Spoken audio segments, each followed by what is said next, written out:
감사합니다. 어느 교회에 한 목사님이 부임을 하게 됐습니다. 새로 타성을 받아서 부임을 했는데, 이 목사님이 부임하는 주간부터 매주 설교를 똑같이 했습니다. 매주 설교가 똑같은데 그 내용은 한마디로 요약하면 이것입니다. 여러분, 이렇게 살면 장차 지옥에 갈 수 있습니다. 이게 내용입니다. 이 목사님이 이 내용을 매주 설교하니까 성도들이 그만 실종을 했는지 시간이 흘러가면서 성도들이 한 명, 두 명 교회를 떠나가기 시작했습니다. 그래서 어느덧 교회가 텅빌 지경이 되었고 교회가 파산 지경에 이르렀습니다. 그래서 교회에서 상부 중앙에 있는 감독님께 다시 한번 부탁을 합니다. 새로운 담임 목사님 좀 보내주십시오 라고 요청을 했습니다. 그래서 그것을 딱하게 여긴 감독님이 새롭게 다른 담임 목사님을 그곳에 파송을 했습니다.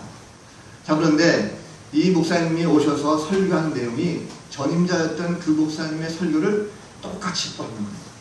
똑같이 그 내용 것입니다. 여러분, 이렇게 살다가 장차 지옥 갈 수 있습니다 하고 설교합니다.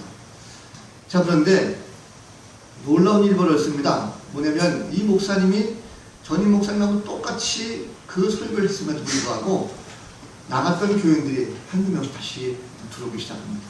들어오기 시작하고 급기야 이제 얼마 안 돼서 교회가 아주 크게 부흥돼가지고 더 크게 설교의 사명을 감당할 수가 있었습니다. 그래서 감독님이 가만히 생각하니까 참 신기하다 이거죠. 왜 이런 현상이 생겼을까 해서 감독님이 친히 그 교회 가가지고 성도들에게 물었답니다. 도대체 전임 목사님하고 지금 목사님하고 동일하게 설교를 똑같이 했는데 왜 차이가 나냐 라고 했더니 그 교회 장로님께서 이렇게 말씀하셨대요. 먼저 목사님은 미움을 가지고 설교했습니다. 그런데 지금 새로 오신 목사님은 사랑의 마음을 가지고 설교했습니다. 단지 차이는 그것입니다 라고 하는 거죠. 자, 동일한 원교고 동일한 설교를 할지라도 전하는 사람의 그 마음속의 가슴이 어떠냐에 따라서 다르다는 걸 볼 수가 있어요. 제가 요즘에 목회하면서 참 신통력이 하나 생겼는데 그게 뭐냐면 강단에 서가지고 설교할 때 여러분들 눈을 보면 저를 사랑의 눈으로 바라보는지 아니면 저주스러운 눈으로 바라보는지 빨리 끝냈으면 좋겠다 하는 눈으로 바라보는지 이렇게 파악이 됩니다. 지금 딱 보니까 다들 저를 좋아하시는 것 같아요. 제 눈은 어떻습니까? 제 눈은 괜찮습니까? 사랑의 눈으로 보입니까? 예. 서로가 눈을 바라봐도 사랑을 느끼고 사랑한다는 것은 마음이 서로 통하기 때문에 그렇습니다. 그래서 오늘 말씀을 들어서 좀 그랬으면 좋겠는데 역사함과 그런 마음에서 오늘 말씀을 좀 잘 듣자는 차원에서 주님이 사랑하십니다 하고 좀 마음을 다해서 좀 이렇게 인사했으면 좋겠어요. 다시 한번 우리 한번 인사할까요? 네. 주님이 사랑하십니다. 예, 주님이 여러분을 사랑하십니다. 오늘도 하나님 살아계십니다. 또 우리와 함께 하신 줄 믿습니다.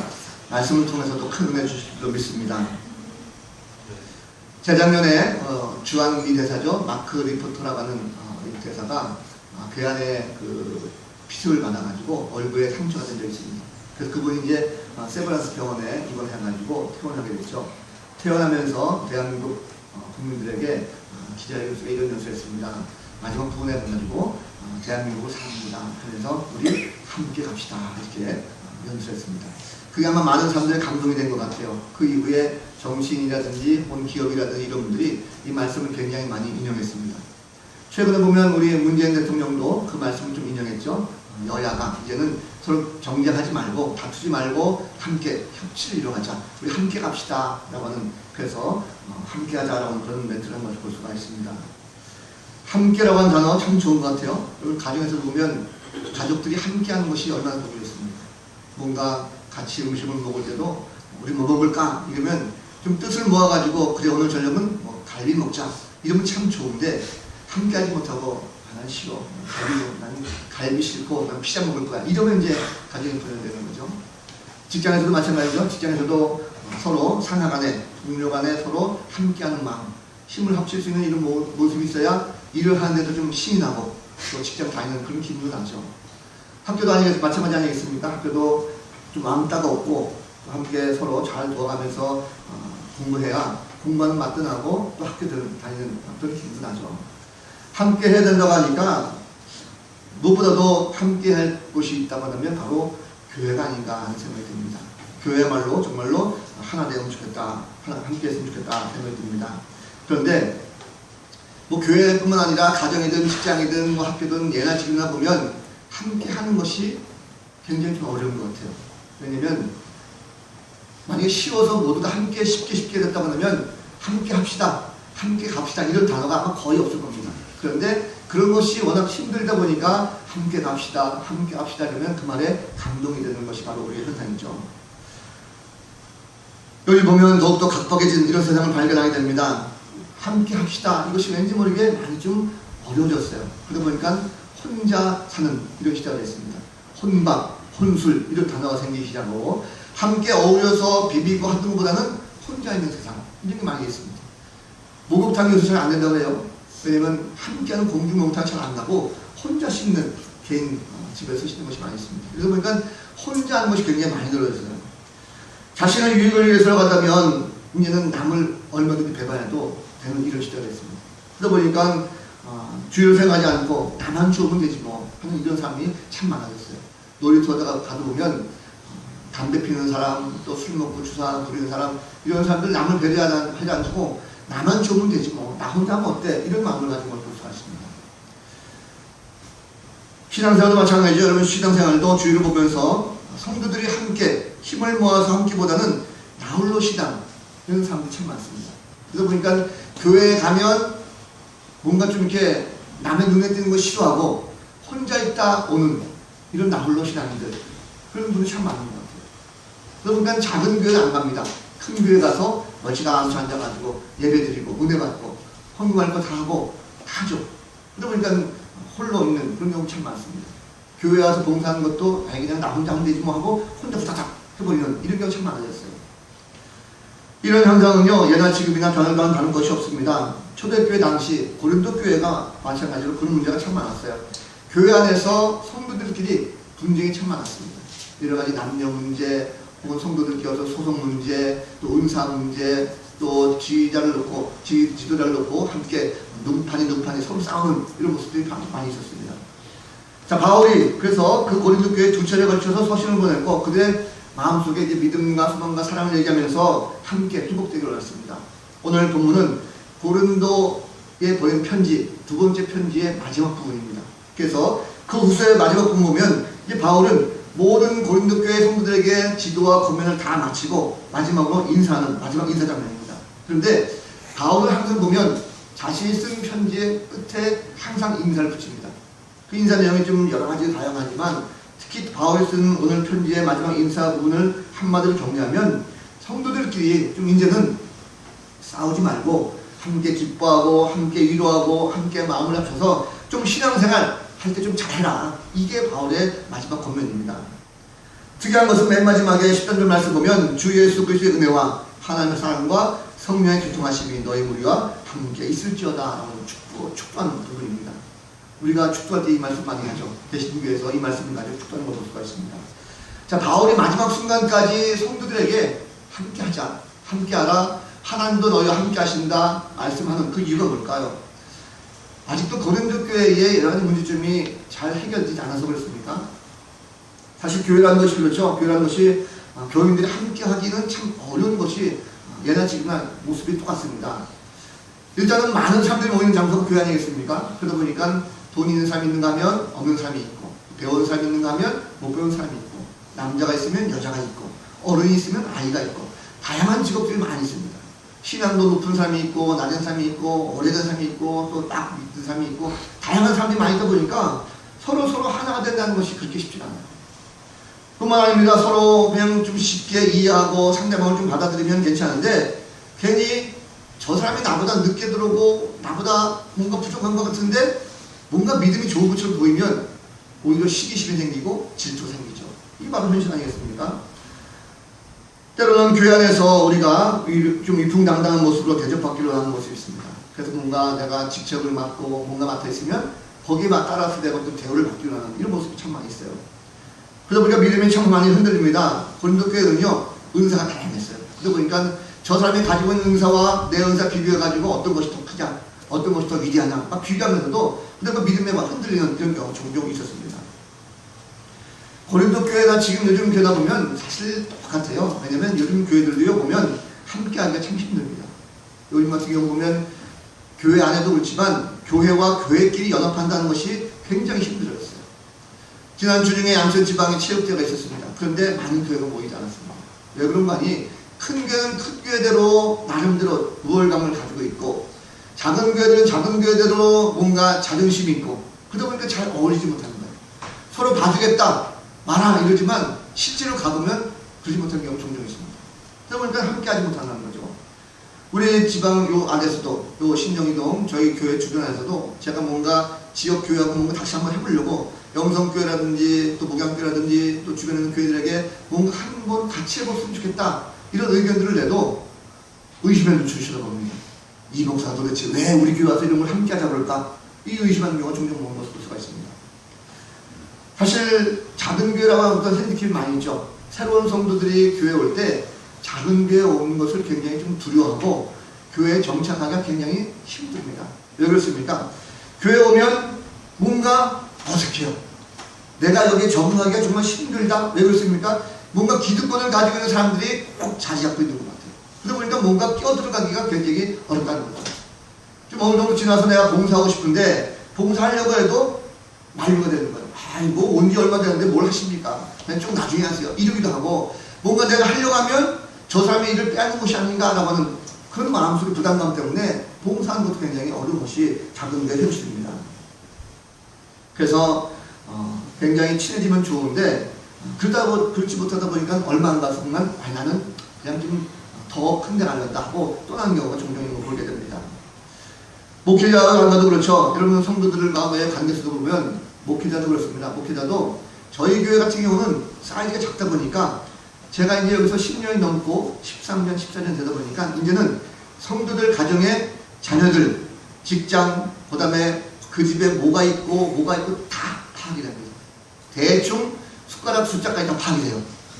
그러다 보니까 성도들은요, 목사님이 우리 집에 대해서 관심을 가지고 이렇게 기도해 주시구나. 이런 마음을 가지면 참 저도 감사한데, 왜 목사님은 우리 가정에 그런 것까지 간섭하셔? 이렇게 생각하시는 분이 계시다는 거죠. 그러다 보니까, 난 그런 간섭 받기 싫어. 난 교회 떠날래. 이런 분들이 종종 볼 수가 있습니다. 여러분 보면, 교회라고 하는 것이 어떤 것인가 라고 보면, 교회는 예수를 믿고 구원받은 자들의 공동체입니다. 그런데 우리 성도들이 착각하는 것이 뭐냐면, 나만 잘 믿고, 나만 잘 되면 되지 뭐, 이런 생각하고 있어요. 절대 그러지 않습니다. 교회는 이 땅의 모든 백성들이 다 함께 모여서 함께 아름다운 공동체로 만들어가야 됩니다. 고린도 교회는 사실 그런 문제가 있었죠. 사실 요즘 교회가 별로 없다고 그래요. 교회와 교회가 서로 다투기도 하고 교인과 교인이 함께 잘 어울리지 못합니다. 그런데 오늘 말씀 보면 사도 바울이 마지막까지도 고린도 교회에 권면하고 있는 것이 함께 하라는 것입니다. 함께 하라. 교회는 함께 해야 된다. 이것이 바로 바울 사도의 말씀입니다. 그럼 함께 한다는 것이 어떤 뜻이 있습니까? 바울은 말하기를 성도들이 서로 온전하게 되도록 함께해라 라고 말씀하고 있습니다. 자, 주님은 바울을 통해서 고린도 교회 성도들에게 온전하게 되도록 함께하라 말씀한 것입니다. 온전하게 된다는 것 두 가지 뜻이 있어요. 하나는 뭐냐면 하나님의 인도와 하나님의 은혜를 통해서 현재 좀 어리숙하고 미숙한 그런 상태를 좀 벗어날 수 있도록 성도들을 세워가라 이런 뜻입니다. 우리 교회 안에도 보면 그런 경우 있죠. 나보다도 어린 사람이 있어요. 좀 신앙이 약한 사람이 있습니다. 그러면 그냥 방치하지 말고 그런 사람들에게 찾아가서 그들을 좀 권면하고 어떻게 하면 이 사람을 신앙을 좀 단단하게 세울 수 있을까? 그 사람 좀 약하고 부족하다 할지라도 그 사람에 좀 관심을 가지고 좀 세울 수 있도록 함께 온전하게 만들 수 있도록 함께 관심을 가지는 뜻입니다. 그래서 이것은 바울이 고린도교회만 말씀하는 것이 아니라 우리들에게 주신 명령입니다. 여러분 성도가 온전해야 된다는 것은요 주님이 바라시는 것이고 주님의 명령입니다. 그렇기 때문에 우리는 나 혼자만 잘하는 것이 아니라 약하고 약한 좀 어리숙하고 좀 부족한 그 성도들이 있으면 세워가는 것 이것이 바로 우리가 해야 되는 거죠.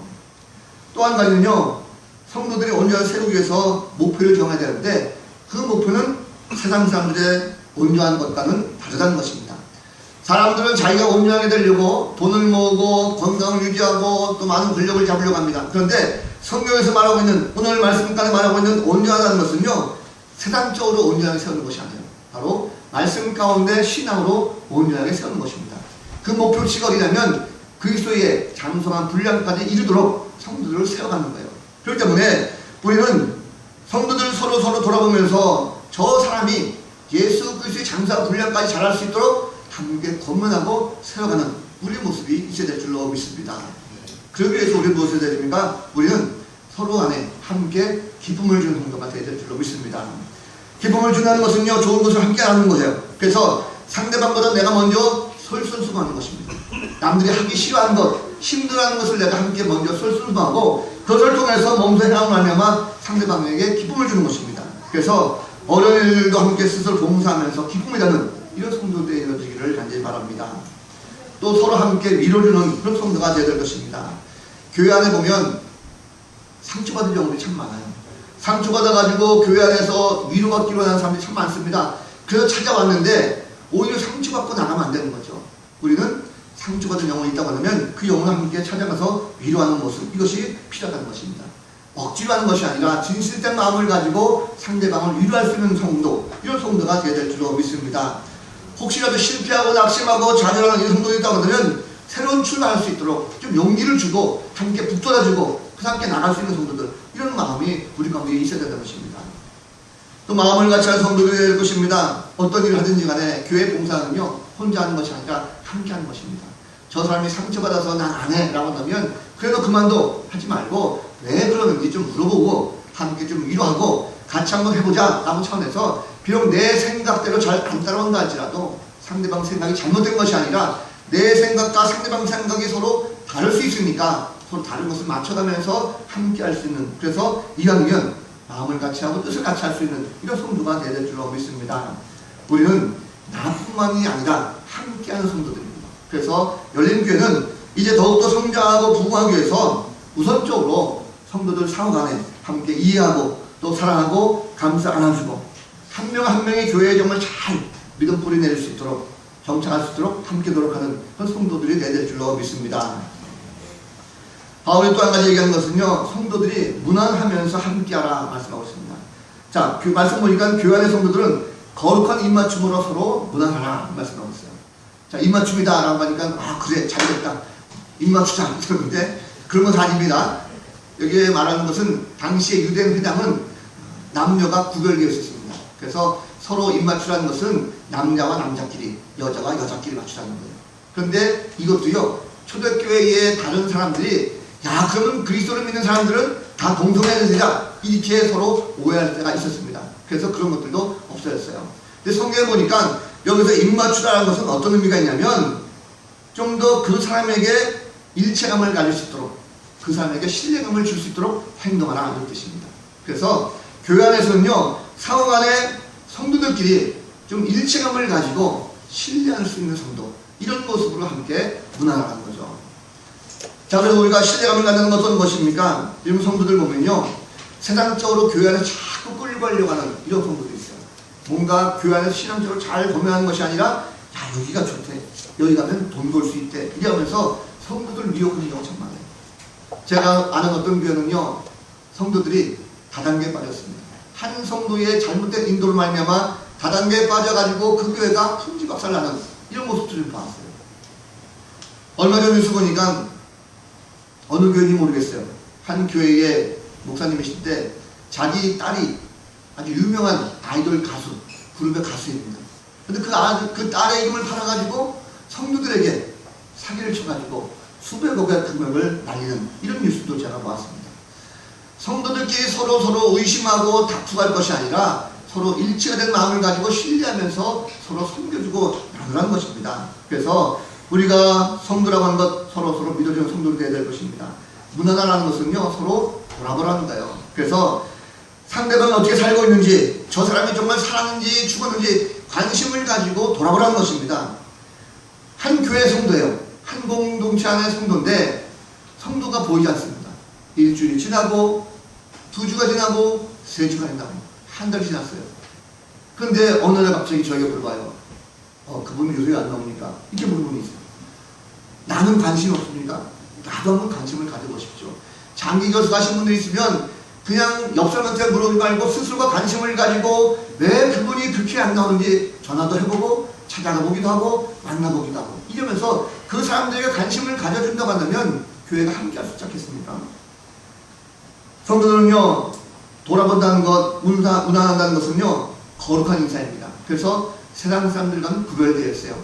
우리가 말하고 있는 이 문안이라는 인사라고 하는 것은 교회와 교회 넘어서는 불신자들까지도 포함됩니다. 그렇기 때문에 우리는 교회들끼리 불신자들에게도 서로 찾아가면서 문안하고 우리가 그리스도인으로서의 삶을 살아가면서 이렇게 사니까 정말 행복하고 좋다는 것을 보여주고 그 사람에게도 나의 모습을 보여주면서 그리스도의 모습이 어떤 것인지 함께 문안하고 인사할 수 있는 이런 성도가 되어야 될 줄로 믿습니다.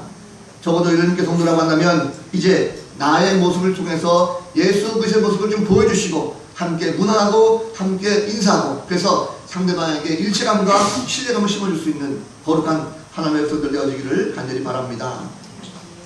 또 사도 바울이 마지막 인사하는 것은 성삼위 하나님이 함께 하듯이 성도들도 함께 해야 된다라고 말씀하고 있어요. 자, 이 말은 굉장히 중요한 말씀입니다. 13절 마지막 가운데 특별히 삼위일체 하나님 말씀하고 있어요. 성부, 성자, 성령 삼위 하나님께서 하나가 되어서 함께한다 이 뜻입니다. 삼위일체라고 하는 단어는요 사실 성경에 없습니다. 이건 하나의 교리입니다. 삼위일체라는 단어가 없기 때문에 특히 이단자들이 이것을 많이 활용해요. 요즘 신천지가 하도 득세돼가지고 성도들이 신천지만 많이 알고 있는데 과거에는요 신천지보다도 매주 평일 오전만 되면 중년 아주머니들이 335 짝을 져가지고 가방 들고 배를 누를 때가 있었습니다. 그래서 문을 열어주면 하나님 믿습니다 하면서 책을 보여줘요. 꼭 보신 분도 있을 것입니다. 깨어라 혹은 파수대 이런 책이에요. 바로 여호와 증인들입니다. 자, 여호와 증인들은요 성령을 믿지 않습니다. 삼위일체를 믿지 않아요. 성부, 성자, 성령을 믿지 않습니다. 그래서 그들은 여호와 하나님만 믿습니다. 그들은요 아주 은밀하게 찾아오면서 성경에 삼위일체라는 단어가 어딨냐 나오면서 잘못 듣다라고 합니다. 그렇지 않습니다 여러분. 삼위일체라는 단어는 없지만 삼위일체를 나타내는 성경 구절은 많이 있습니다. 그래서 그것이 우리가 초기에 교리로 찾아온 것을 볼 수가 있습니다. 대표적인 세 구절 말씀을 소개하면 마태복음 28장 19절 말씀 보면 그렇습니다. 그러므로 너희는 가서 모든 민족을 제자로 삼아 아버지와 아들과 성령의 이름으로 세례를 베푸라. 아버지와 아들과 성령의 이름으로 베푸라는 것이죠.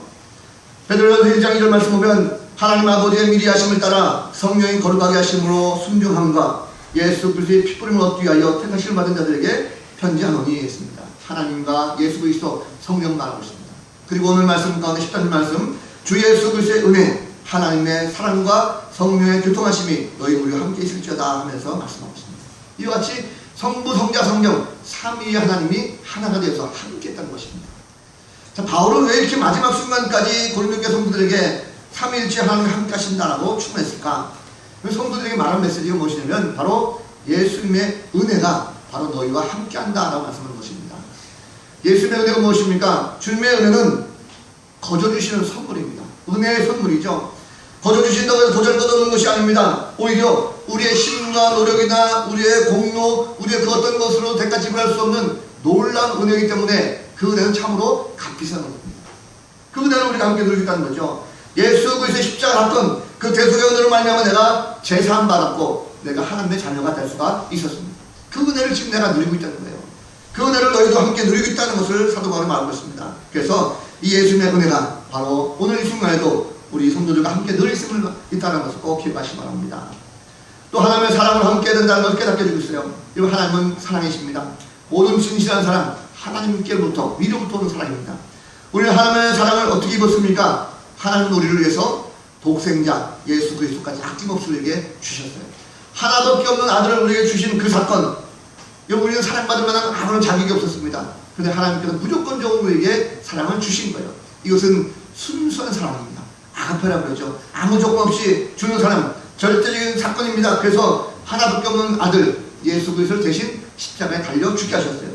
이 사랑이 없었다고 한다면 우리는 아마 이 땅에 그저 여전히 죄 가운데 절망 가운데 살았을 것입니다.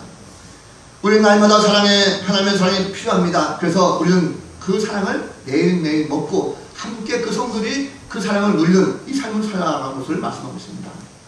바울은 우리가 받은 이 하나님의 사랑을 소멸치 말고 함께 사랑하고 나누고 실천해야 된다는 것을 우리에게 말씀하고 있습니다. 성령의 교통하심을 함께 되는 것을 말씀하고 있어요. 교통이라는 것은 헬라어로 코이노니아 말합니다. 이 코이노니아라는 것은 서로 교제하다, 사귀다, 친교하다, 나누다 이런 뜻이에요. 성령을 통해서 우리가 함께 교제하고 사랑으로 하나가 되어야 된다는 것을 말씀하고 있습니다. 그러나 이것이 주님 안에서 잘 조화를 이루고 하모니를 이루는 것 굉장히 중요합니다. 그래서 나보다도 남을 더 사랑하고 섬길 수 있는 마음, 나보다도 상대방 마음을 좀 더 헤아릴 수 있는 마음, 이런 것들이 우리 관계에 꼭 필요하다는 것이죠. 우리는 나도 중요하지만 상대방도 깊이 헤아릴 수 있는 그런 마음이 우리 관계에 있어야 될 것입니다. 사람의 마음을 어떻게 알 수 있을까요?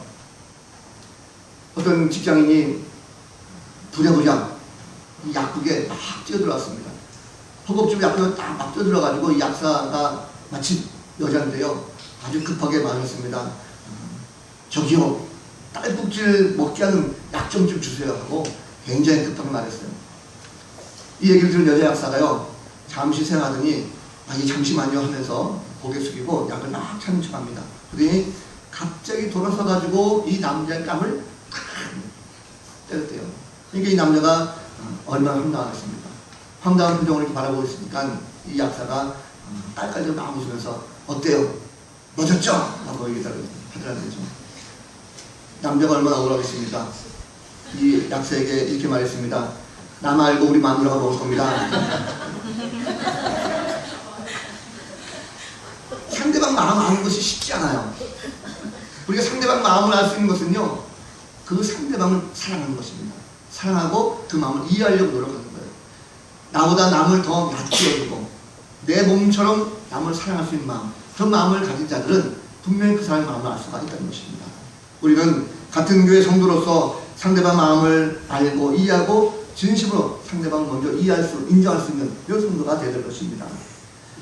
하나님은요, 교회 모든 성도들이 진정으로 하나가 되어서 함께 교회를 세워가기를 원하십니다. 그래서 소외된 자가 하나도 없이 함께 서로 구석구석 돌아보면서 함께 보듬어 주기를 원하시는 거예요. 신앙생활하면서 은혜와 사랑으로 그리고 영적 교제까지 함께 나누면서 온 교우들이 함께 풍성하게 모든 열매를 만들어갈 수 있는 그런 교회, 그런 교회를 하나님께서 원하고 계십니다. 하나님은 함께 일하셨습니다. 성삼위 하나님께서도요, 새 2개월 가지면서도 함께 하나가 되셔서 일을 하셨어요. 우리도 마찬가지입니다. 그런 하나님을 닮아가는 그런 성도가 될 것입니다. 기쁨을 함께하면 배가 된다고 하는 말씀이 있죠. 슬픔을 함께하면 슬픔이 반가 된다라는 얘기가 있습니다. 성도들은요, 함께 되는 거예요. 그래서 신앙생활하면서 함께 은혜 받아야 되고, 기쁨도 함께 누리고, 함께 슬픔도 나누고, 혹여 상처받고 슬퍼하는 성도들이 있다고 한다면 함께 할 때 그 성도들이 더욱더 힘을 얻을 수가 있습니다. 그렇게 우리가 늘 함께 된다는 거죠. 하나님은 예수 그리스도의 은혜를 통해서 하나님의 사랑을 알게 하셨고, 거룩하신 성령님의 영적 교제와 함께 이루어지도록 우리에게 도와주셨습니다. 그래서 교회는 하나가 된다는 것입니다. 성도들도 하나가 되어야 될 것이고, 목회자와 성도들도 하나가 되는 것입니다. 교회의 머리 대신 예수 그리스도, 그분 안에서 각 지체끼리 함께 한몸 되어져 가지고 함께 아름다운 교회를 만들어갈 수 있는 성도들이 되야 될 줄로 믿습니다. 하나님께서 그런 교회를 성장시키시는 겁니다. 서로 섬기고 세워주고 사랑하는 교회, 반드시 하나님께서 기뻐하시고 그 교회가 성장하게 될 줄로 믿습니다. 성도들이요, 함께 이렇게 성장하고 함께하는 교회들은 그냥 상대방에 대해서 겉모습을 그리 연하지 않습니다. 좀 옷을 잘 입고 와도 못 입고 와도 못 배워도 많이 배워도 크게 연하지 않아요. 그냥 은혜 가운데 삽니다. 그리고 성도들이 서로 좀 부조가 있으면 함께 감싸가지고 세워가는 거예요. 믿음을 흔들리지 않고 견고하게 세워주고 또 자신도 세워가는 거 볼 수가 있습니다. 자, 우리는 열린교회라고 하는 하나의 공동체입니다. 우리는 함께 가야 되는 것입니다. 이 교회는 목회자 혼자 끌고 가는 것이 아니라 저와 더불어 여러분들이 함께 이 교회를 끌고 가야 되는 것입니다. 주님이 함께 하실 때 우리가 같이 하는 거죠. 하나님 나라가 이 땅에 임할 때까지 우리는 마지막 순간까지 주의 길을 우리 모두가 함께 가야 될 것입니다. 결코 나 혼자가 있어서는 안 될 것입니다. 서로 좀 도와주고 섬겨주고 좀 아껴주고 세워줘서 우리가 함께 가는 이런 성도들이 되어야 될 것입니다.